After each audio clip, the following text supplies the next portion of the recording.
आज की इस वीडियो में आपका स्वागत है। तो चलिए कहानी को शुरू करते हैं।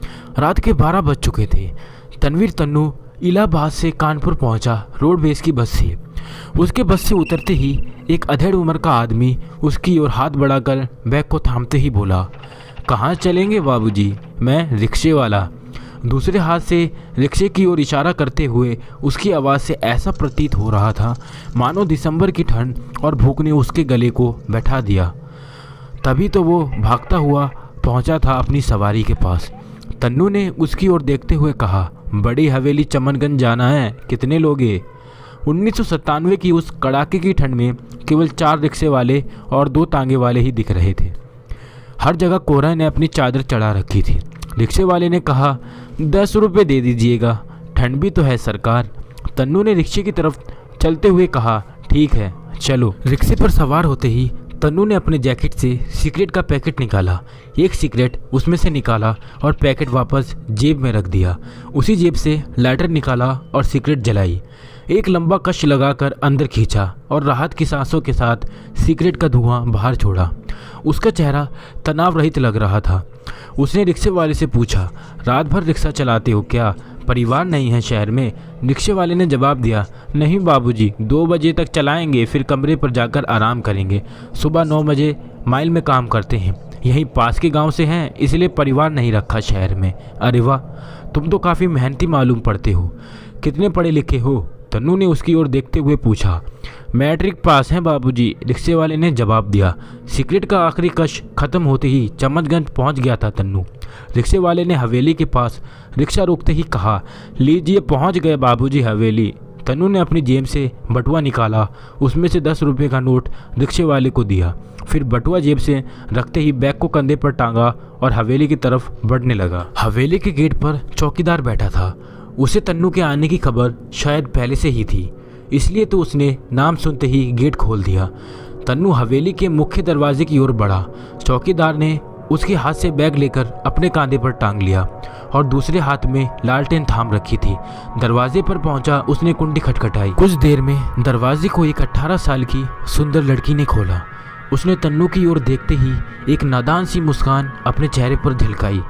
तन्नू भी उसकी ओर देखकर मुस्कुराते हुए बोला, तुम शहनाज हो ना, डॉक्टर अंकल की बेटी? कितनी बड़ी हो गई हो तुम। शहनाज ने उसे उसकी अम्मी के कमरे में चलने का इशारा करते हुए कहा, आप भी तो कितने खूबसूरत हो गए हैं। उसने जारी रखा, अब आंटी को देखने वाला कोई नहीं था, इसलिए मुझे पापा ने रुकने को कहा, लेकिन अब आप आ गए हैं तो एक से भले 2। उसने तन्नू की अम्मी के कमरे का दरवाज़ा खोला। उसकी अम्मी रज़ाई के अंदर लिपटी हुई थी। उन्हें अल्जाइमर नाम का एक दिमागी रोग हुआ था। उनकी हालत ज़्यादा नाजुक थी, इसलिए तन्नू को तुरंत बुलवाया गया था। तन्नू नवाबों के परिवार से ताल्लुक़ रखता था और पढ़ाई करने के लिए इलाहाबाद यूनिवर्सिटी में दाखिला दिलवाया गया था। उसके वालिद ने गुजरने से पहले सब कुछ उसके नाम पहले ही कर दिया था, क्योंकि वो अपनी बेगम की तबीयत के बारे में जानते थे। यूँ तो तनवीर की अम्मी लखनऊ की हवेली में रहा करती थी, लेकिन अपने शौहर के गुजरने के बाद कानपुर की बड़ी हवेली में रहने लगी थी। तन्नू ने शहनाज से अपनी अम्मी की सारी जानकारी ली। क्योंकि वो सो रही थी, इसलिए उसने जगाना सही नहीं समझा।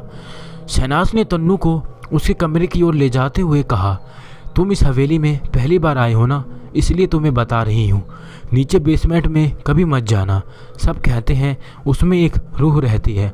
तुम्हारी अम्मी को भी यहाँ नहीं आना चाहिए था। यहाँ आते ही उनकी तबीयत ज़्यादा ख़राब हो गई है। तन्नू ने मुस्कुराते हुए पूछा, तुम भी ना बच्चों जैसी बात करती हो शहनाज। आज के ज़माने में कोई मानेगा इन सब बातों को? अच्छा ये बताओ, तुम्हें कितनी बार पकड़ा है उस रूह ने? शहनाज ने इतराते हुए कहा, मजाल है मेरे सामने कोई रूह आ जाए। मेरे गले में पीर बाबा का ताबीज़ है, तुम्हारे लिए भी ला दूंगी। उसने एक कमरे के दरवाजे के सामने रुकते ही कहा, लीजिए हुजूर, आपका कमरा आ गया। तन्नू ने दरवाज़ा खोला और अंदर बिस्तर की ओर बढ़ा। वो काफ़ी थक चुका था। उसने तुरंत ही खुद को बिस्तर पे फेंक दिया। शहनाज ने उसकी ये हरकत देखी और लालटेन को टेबल पर रख दिया। बिस्तर के पास ही थी। फिर तन्नू की ओर देखते हुए कहा, अच्छा अब मैं चलती हूँ, तुम भी आराम से सो जाओ, सुबह बातें होंगी। तन्नू ने उसकी ओर देखते हुए कहा, गुड नाइट। शहनाज ने भी इसका जवाब गुड नाइट बोल के दे दिया। तन्नू को रात में प्यास लगी, उसकी नींद खुल गई। उसने घड़ी में देखा तो सुबह के 3 बजे हुए थे। वो बिस्तर से उठकर रसोई की तरफ बढ़ा। इतने में एक आवाज़ ने उसका ध्यान अपनी ओर आकर्षित किया।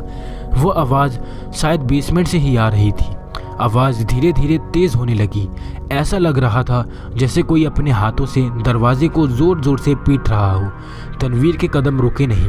वह सीधा बेसमेंट की ओर लपका और दरवाजे के सामने खड़े होकर आश्चर्य के स्वर से पूछा, कौन है अंदर? तन्नू ने अपने कान दरवाजे पर रख दिए ताकि सुन सके कि अंदर से आवाज़ आती है या नहीं, लेकिन इतने में 2 भयानक हाथ दरवाज़ा तोड़ते हुए निकलकर तन्नू को गर्दन समेत पकड़ लेते हैं। तन्नू अपनी आंखें बंद कर जोर से चिल्लाया, बचाओ बचाओ। जब आंखें खोली तो देखा सुबह हो चुकी थी। सूरज सिर पे आ चुका था और चिड़ियों की आवाज़ों से सारा वर्तमान उत्साहित हो रहा था। अगली सुबह तन्नू अपने बिस्तर से उठकर फ्रेश होने के बाद सीधा डाइनिंग टेबल पर जा पहुंचा। शहनाज पहले से ही वहां मौजूद थी और जूस पी रही थी। तन्नू ने उसे भूमिका बांधते हुए पूछा, अच्छा कल जो तुम उस बेसमेंट वाली रूह के बारे में बात कर रही थी शहनाज, इसका कोई चश्मदीद गवाह है या ये तुम्हारे दिमाग का वहम है? तुम्हें क्या लगता है मैं क्या कोई पागल हूँ जो अपने से भूत आया चिल्लाऊंगी? सिर्फ मैं ही नहीं, और भी गवाह हैं जिन्होंने ये दावा किया है कि उन्होंने रूह को देखा है। शहनाज ने काफ़ी आत्मनिर्भरता से जवाब दिया, तो ठीक है, आज इसका रहस्य भी नज़दीकी से जानने का मौका मिलेगा। पहले ज़रा नाश्ता करके अम्मी से मुलाकात कर लूँ, फिर हम दोनों मिलकर इस मामले की तहकीक करेंगे। तन्नू ने काफ़ी उत्साहित होकर कहा, निहारिका ज़रा नवाब साहब के लिए नाश्ता लगाना। शहनाज ने पुकारते ही तन्नू की तरफ देखकर आंख मार दी। तन्नू भी अपनी मुस्कान ना रोक पाया। वो उस शख्स को देखने के लिए उत्साहित था जिसका शहनाज ने नाम पुकारा था। निहारिका, वह नाम सुनते ही लगता है ज़रूर किसी अप्सरा का नाम होगा। तन्नू ने मन ही मन सोचा और मुस्कुराने लगा। थोड़ी देर बाद एक हसीन युवती नाश्ता लेकर अंदर से आई। उसे देखते ही तन्नू के होश फाख्ता हो गए। वो भला की खूबसूरत थी, कोई भी उसे देखकर नहीं कह सकता था कि वह घर की नौकरानी है। कतिले नैन नशन, गोरा रंग, लंबा कद और गदराया बदन, उसे देखते ही कोई भी लड़का उसका दीवाना बन जाता। निहारिका ने नाश्ते की प्लेट तन्नू के सामने रख दी और साथ ही टेबल पर गोभी, आलू, मेथी और आदि तरह के पराठे थे। तन्नू ने बटर नाइफ से थोड़ा बटर निकाला और प्लेट में डाला और सोचने लगा कौन सा पराठा पहले खाऊं। इतने में शहनाज बोली, ये गोभी वाला पहले खाओ। उसने एक गोभी का पराठा उसकी प्लेट में डाल दिया। तन्नू ने खाना शुरू किया। वाह क्या बात है, ऐसा गोभी का पराठा आज तक नहीं खाया। तन्नू ने पराठा मुंह में डालते हुए कहा, अच्छा है ना, इस हवेली में काम करने वाले रसोइये बहुत अच्छा खाना बनाते हैं। शहनाज ने तुरंत ही कहा, और कुछ चाहिए नवाब साहब को? निहारिका ने तन्नू की तरफ देखकर मुस्कुराते हुए पूछा। तन्नू ने भी मुस्कुराते हुए नहीं के इशारे में गर्दन हिला दी। निहारिका समझ गई और अपना काम करने वापस चली गई। तन्नू ने अपना नाश्ता ख़त्म किया और टेबल से सीधा उठकर शहनाज के साथ अम्मी के कमरे की तरफ बढ़ने लगा। कमरे में पहुंचते ही देखा अम्मी एकटक छत को देख रही थी। उसने अम्मी को देखकर पूछा, अम्मी अब कैसी तबीयत है आपकी? लेकिन कोई जवाब नहीं मिला। उसने 3-4 बार पूछा लेकिन बिल्कुल सन्नाटा। इतने में शहनाज बोली, मैंने सवेरे का डोज दे दिया है जैसे पापा ने बताया था। थोड़ी देर बाद इन्हें नींद आ जाएगी, इनके लिए आराम करना बहुत ज़रूरी है। शहनाज ने जैसा बोला था वैसा ही हुआ। थोड़ी देर बाद तन्नू की अम्मी की पलकें भारी होने लगी। जिन्हें अब खुला रखना तन्नू की अम्मी के बस में नहीं था और वो गहरी नींद में सो गई। तन्नू और शहनाज अपने तय किए हुए कार्य पर लग गए। उन्होंने हवेली के सभी नौकरों को बुलवाकर पूछताछ की।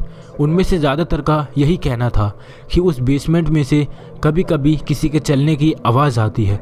उन्होंने इस बात का भी जिक्र किया कि उनमें से कुछ ने वहाँ तेज़ लाल रोशनी जलते हुए देखी है। सभी से पूछताछ करने के बाद तन्नू ने शहनाज की तरफ देखकर कहा, इसका मतलब ये है कि इस हवेली में सही में कोई रूह है, लेकिन तेज़ लाल रोशनी का क्या मतलब है? अच्छा शहनाज, तुम्हें पता है इस हवेली को कब खरीदा गया था? इससे पहले इसमें कौन रहता था? इन सब बातों का पता चलना बहुत ज़रूरी है, तभी किसी नतीजे पर पहुंचा जा सकता है। शहनाज ने कुर्सी से उठकर तन्नू के इर्द गिर्द चलते हुए अपने दोनों हाथों की उंगलियों को आपस में जोड़ते हुए कहा, जहाँ तक मेरी जानकारी है तुम्हारे अब्बू ने इस हवेली को गुजरने से 5 साल पहले ही खरीद लिया था। उन्होंने इस हवेली को अपने पुरातत्व विभाग के दोस्तों और सह कर्मचारी डॉक्टर जाकिर से खरीदा था।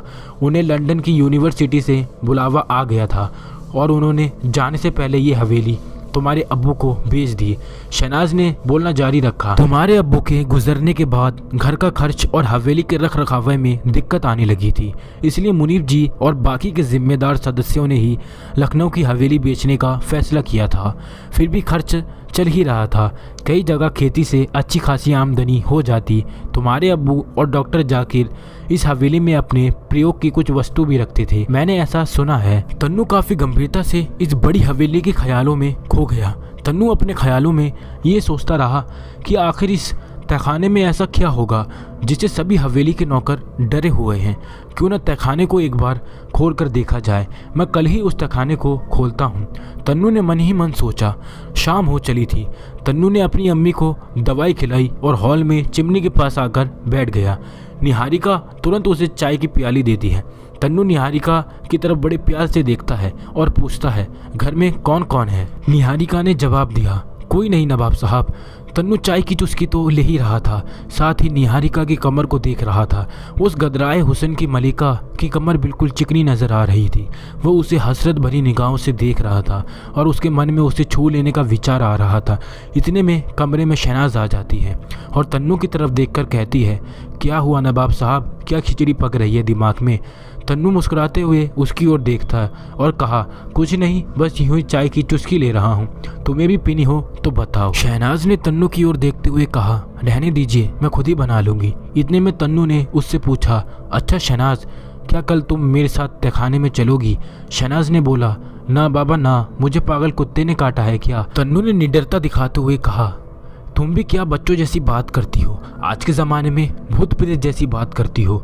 निहारिका ने कहा, मैं आपके साथ चलने को तैयार हूँ। बहुत अच्छा, हम तीनों कल ही तहखाने में चलेंगे इस बात का पता लगाने कि आखिर उस तहखाने में ऐसी क्या चीज़ छुपी है जिससे घर के बाकी नौकर इतना डरे हुए हैं।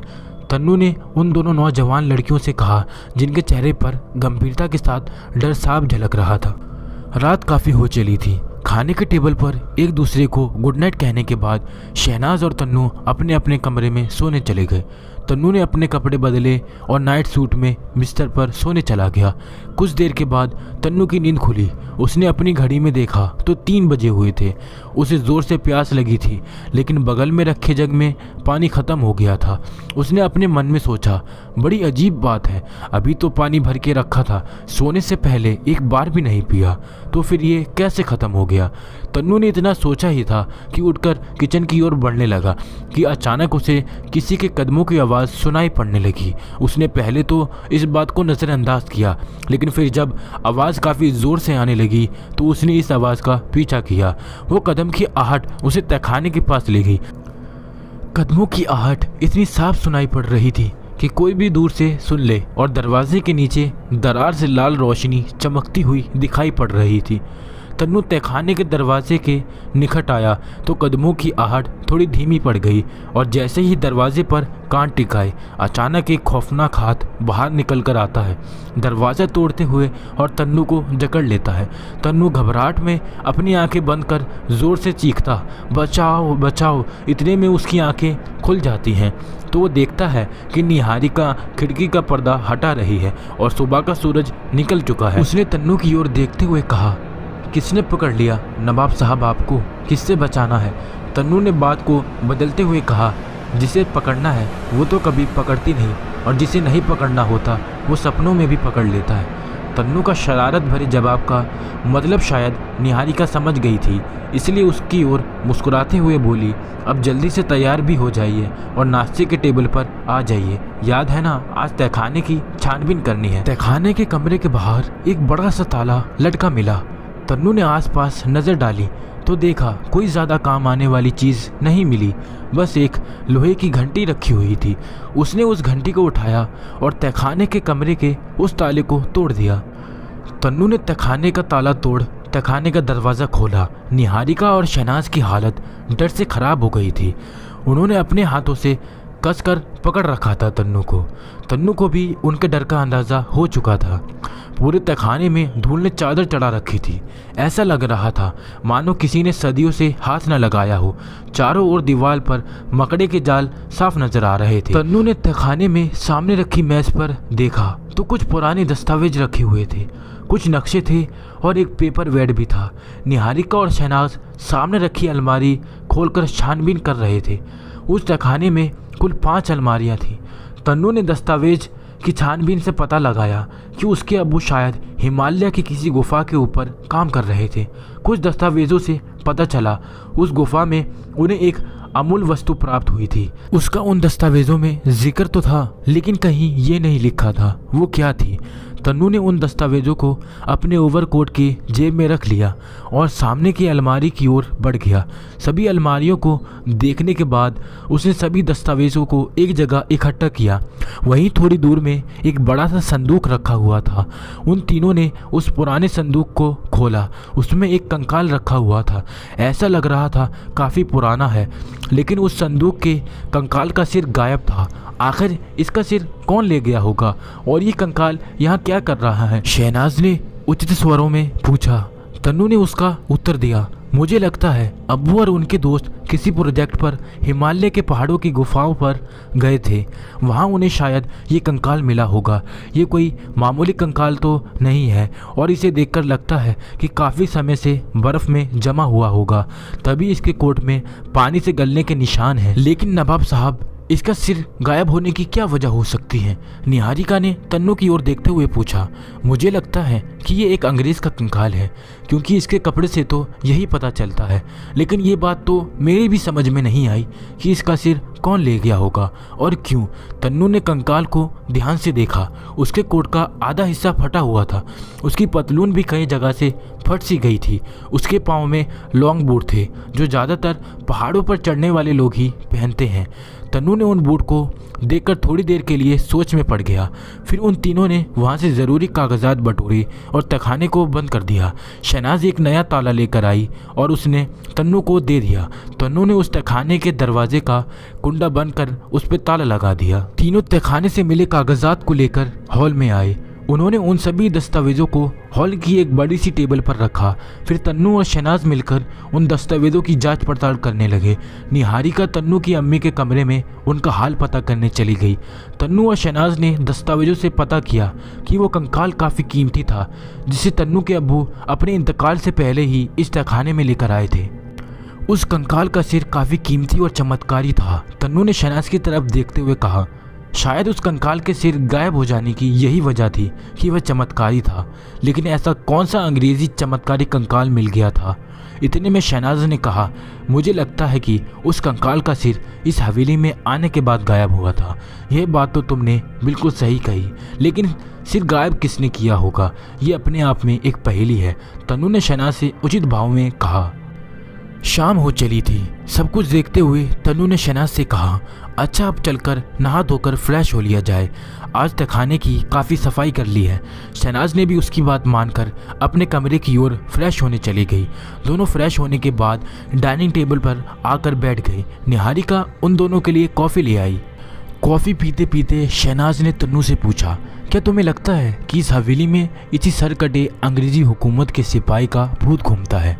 तन्नू ने उसकी ओर देखते हुए कहा, तुम भी अजीब अजीब बातें करती हो। उस तेज़ लाल रोशनी का क्या, जिसका जिक्र हवेली के सारे नौकरों ने किया था? आखिर वो लाल रोशनी उन सभी को तहखाने के रोशनदान से जलते हुए दिखने की क्या वजह हो सकती है?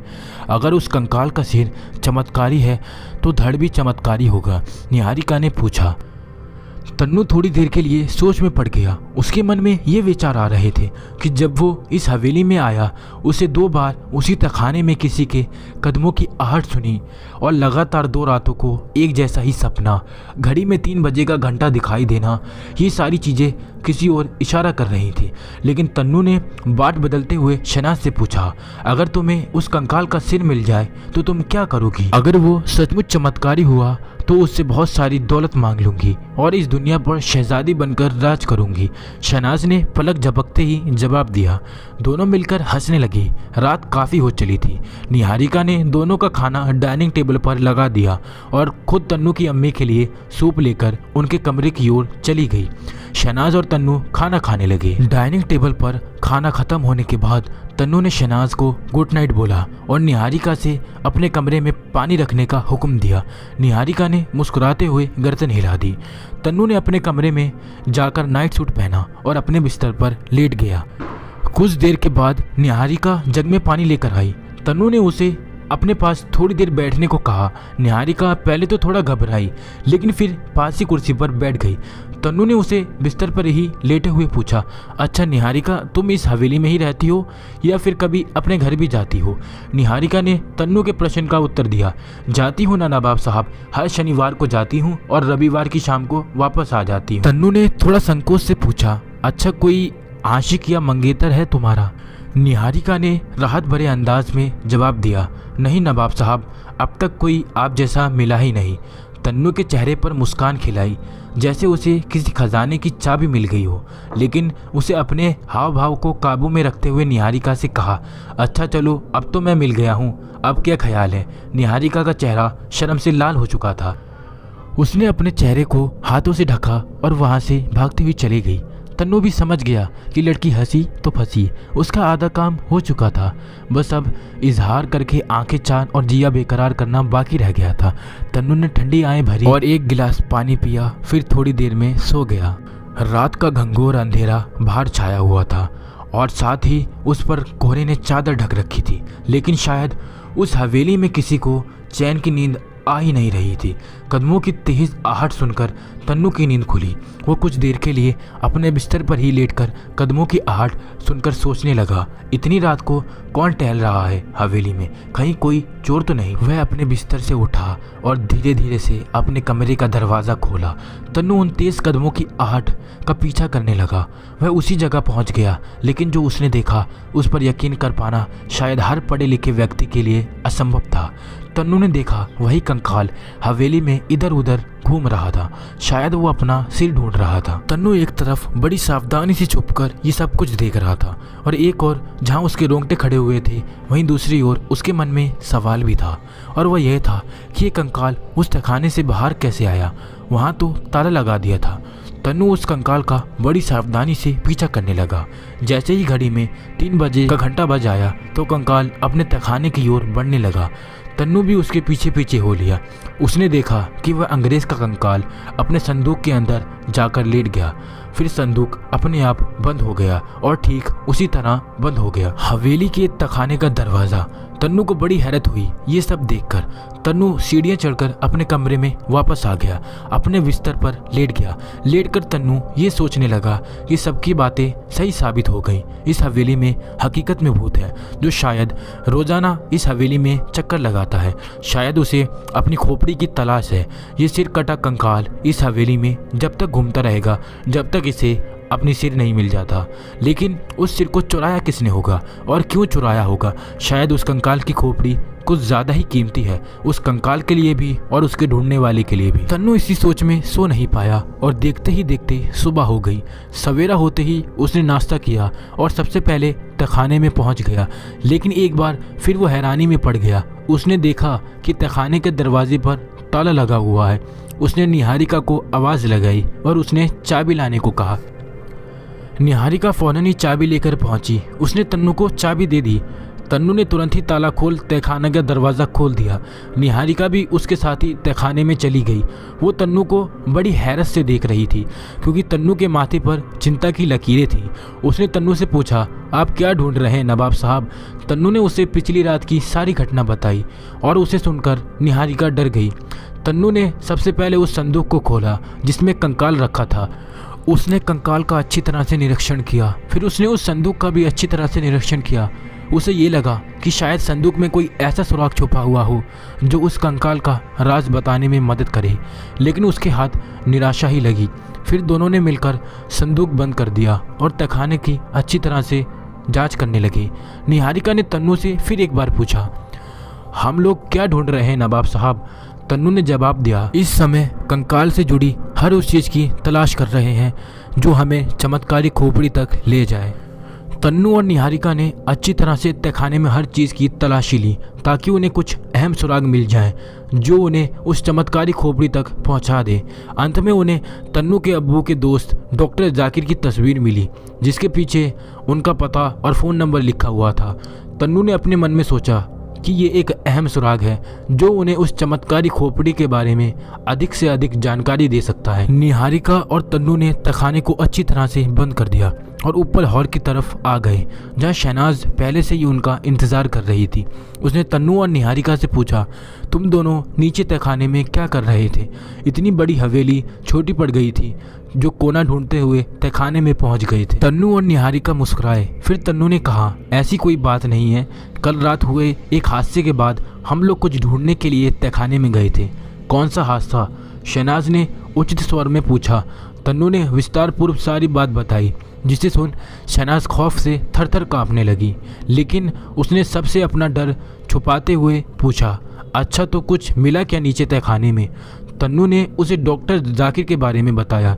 उसने शहनाज को बताया कि उसे डॉक्टर जाकिर की तस्वीर मिली है, उसके पीछे उनका लंदन का पता और फ़ोन नंबर भी लिखा हुआ है। ठीक है, इस नंबर पे कॉल करके पता चल जाएगा कि इस अधगले कंकाल और खोपड़ी का राज क्या है। अब तुम्हारी अम्मी को दवाई देने का समय हो गया है, बाद में डॉक्टर जाकिर के बारे में पता कर लिया जाएगा। चलो ज़रा दवाई पिलाने में मदद करो, शहनाज ने तन्नू और निहारिका से कहा। फिर तीनों तन्नू की अम्मी के कमरे में दवाई पिलाने चले गए। तन्नू की अम्मी को दवा देने के बाद निहारिका बावर्ची खाने में नौकरों के ऊपर नज़र रखने चली गई। इधर तन्नू और शहनाज हॉल की चिमनी के पास बैठकर बातें कर रहे थे। शाम हो चली थी और बाहर सूरज की रोशनी फीकी पड़ने लगी थी और ठंड होने के कारण कोहरे ने भी अपनी हल्की चादर चढ़ा रखी थी। इतने में अचानक फ़ोन की घंटी बजती है। तन्नू फ़ोन का रिसीवर उठाता है और अपने कानों से लगाता है। भारी स्वरों में कहता है, हेलो। इधर से भी आवाज़ आती है, हेलो हेलो। कौन? तन्नू, मैं शहनाज का अब्बू बोल रहा हूँ। अब तुम्हारी अम्मी की तबीयत कैसी है?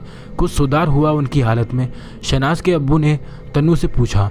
तन्नू ने अपनी अम्मी का हाल उन्हें बताया और फिर शहनाज को अपनी तरफ आने का इशारा किया। थोड़ी देर शहनाज के अब्बू से बात करने के बाद उसने बोला, शहनाज भी यहीं खड़ी है अंकल, लीजिए उससे भी गुफ्तगू कर लीजिए। शहनाज ने रिसीवर तन्नू के हाथ से लिया और अपने दाएं तरफ कान से लगा लिया और बोली, हेलो अब्बू, आप कैसे हैं? उधर से आवाज़ आई, मैं तो ठीक हूँ बेटा, तुम बताओ तुम कैसी हो? मैं भी अच्छी हूँ, यहाँ काफ़ी खुश भी हूँ। आंटी को दवा समय से दे रही हूँ, आप इस बात की चिंता ना करें। शहनाज ने आश्वासन जताते हुए कहा, मैं जानता हूँ तुम इस मामले में काफ़ी होशियार हो। अच्छा सुनो, मैं कल हैदर को भेज रहा हूँ, उसकी स्कूल की छुट्टियाँ भी हो गई हैं और वो तुम्हारे पास जाने की ज़िद किए हुए हैं। ठीक है अब्बू, हम लोग यहाँ उसका अच्छी तरह से ख्याल रख लेंगे। शहनाज ने एक बार फिर आश्वासन जताते हुए कहा और गुड बाय बोलकर फ़ोन का रिसीवर नीचे रख दिया। उसने तन्नू को हैदर के बारे में बताया। उसने कहा कल वो यहाँ पहुँच जाएगा। तन्नू ने भी प्रसन्नपूर्व कहा, चलो अच्छा है, हम सबका भी दिल लगा रहेगा। हैदर 7 साल का था और शहनाज का छोटा भाई था, जिसके पैदा होने के 4 साल बाद उन दोनों की अम्मी का इंतकाल हो गया था, जिसके बाद दोनों बच्चों की जिम्मेदारी शहनाज के अब्बू ने बखूबी निभाई थी। दोनों बच्चों को कभी अपनी अम्मी की कमी नहीं खली। जहाँ शहनाज एक सुलझी हुई सुंदर लड़की थी, वहीं हैदर बहुत शरारती और हाजिर जवाब था। उसकी शरारतों के किस्से अक्सर उसके स्कूल से सुनने को मिल जाते थे। अब तक शायद ही कोई ऐसा दिन गुजरा हो कि हैदर की शरारतों की शिकायत उसके घर ना पहुंची हो, लेकिन पढ़ाई के मामले में हैदर अपनी क्लास में सबसे आगे था। शायद यही वजह थी इतनी शरारतों के बाद भी स्कूल वालों ने कभी उसको नहीं निकाला। रात काफ़ी हो चली थी। निहारिका ने तन्नू और शहनाज को खाने के लिए बुलवाया। दोनों बावर्ची खाने के सामने वाले हॉल में रखी डाइनिंग टेबल पर खाने के लिए बैठ गए। खाना खाने के बाद तन्नू ने शहनाज को रोज़ की तरह गुड नाइट कहा और अपने कमरे में सोने चला गया। थोड़ी देर के बाद कमरे में निहारिका ने रोज़ की तरह पानी का जग और गिलास रख दिया। तन्नू ने निहारिका को आते और पानी रखकर जाते तक नहीं देखा, क्योंकि वो उस खोपड़ी और अधगले कंकाल के बारे में सोच रहा था। वो डॉक्टर जाकिर और उनके कंकाल से संबंध के बारे में सोच रहा था। वो सोच रहा था कि आखिर ऐसा क्या हुआ होगा जो डॉक्टर जाकिर अचानक ही लंदन निकल गए। हो सकता है उन्हें इस जिंदा लाश के बारे में जानकारी हो। तभी उन्होंने अचानक ही लंदन की यूनिवर्सिटी में पढ़ाने का आवेदन दिया और उनका आवेदन स्वीकार कर लिया गया। तन्नू के सोचते ही सोचते काफ़ी रात बीत गई। तभी अचानक बड़ी ज़ोर की आवाज़ सुनाई पड़ी, धड़ाक, जैसे कहीं किसी ने दरवाजे पर बहुत ज़ोर से लात मार दी और दरवाज़ा खुल गया हो। दोस्तों, इस वीडियो का पार्ट 2 मैं आप सब लोगों के लिए जल्दी लाऊंगा। तब तक के लिए आपसे अलविदा चाहता हूँ।